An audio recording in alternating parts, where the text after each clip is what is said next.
સિદ્ધાંત? હું તો કહીશ કે કર્મનો મહાસિદ્ધાંત છે આ શ્લોક. આજનો શ્લોક ખૂબ જ મહત્વનો છે. The law of action. ફળની ચિંતા છોડો, કર્તવ્ય નિભાવો. શું આપણે પરિણામના ડરથી કાર્ય કરવાનું ટાળીએ છીએ? શ્રી કૃષ્ણનો આ વિશ્વવિખ્યાત શ્લોક આપણને એ શીખવે છે કે સફળતાનો સાચો માર્ગ કર્મમાં જ છે, તેના ફળની ગણતરીમાં નથી.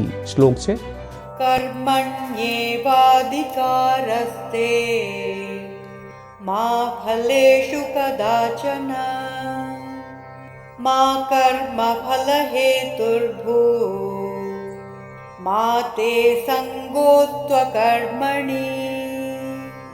અધ્યાય 2 શ્લોક 47 શ્રી કૃષ્ણ કહે છે, તારો અધિકાર માત્ર કર્મ કરવામાં જ છે, તેના ફળોમાં ક્યારેય નહીં. તું કર્મોના ફળનો હેતુ યાની કે કારણ ન બન, અને તારી આસક્તિ કર્મ ન કરવામાં પણ ન હોવી જોઈએ. વ્યવહાર અને બિઝનેસની અંદર 3 મુખ્ય શિખામણ છે. 1, પ્રક્રિયા ઉપર ધ્યાન. વ્યવસાયમાં જો આપણે સતત મને કેટલો નફો થશે એ જ વિચાર્યા કરીશું તો આપણે કાર્યની ગુણવત્તા બગાડી નાખીશું.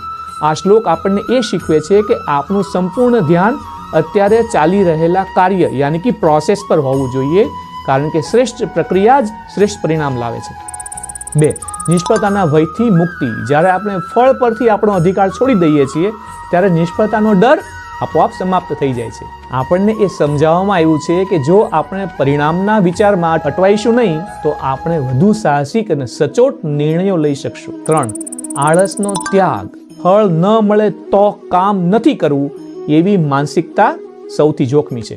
શ્રી કૃષ્ણ સાવધ કરે છે કે કર્મ ન કરવામાં પણ આસક્તિ ન હોવી જોઈએ.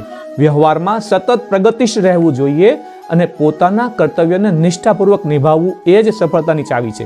શું આપણે પરિણામની ચિંતા છોડીને આજે આપણે 100% આપવા તૈયાર છીએ? જો આપણે માત્ર કર્તવ્ય ઉપર ધ્યાન આપવા માંગતા હોઈએ તો કમેન્ટમાં કર્મ એવું લખી શકીએ છીએ. કર્મ તો કરવાનું જ છે, પણ કઈ મનસ્થિતિમાં? યોગસ્થ થઈને કર્મ કેવી રીતે કરવું? શ્રી કૃષ્ણ આગામી શ્લોક 48માં આ કળા સમજાવવાના છે. જાણવા માટે નેક્સ્ટ એવું લખી શકો છો. અને આ શ્લોક સમત્વ અને સાચા યોગની વ્યાખ્યા સમજાવે છે. મળીએ.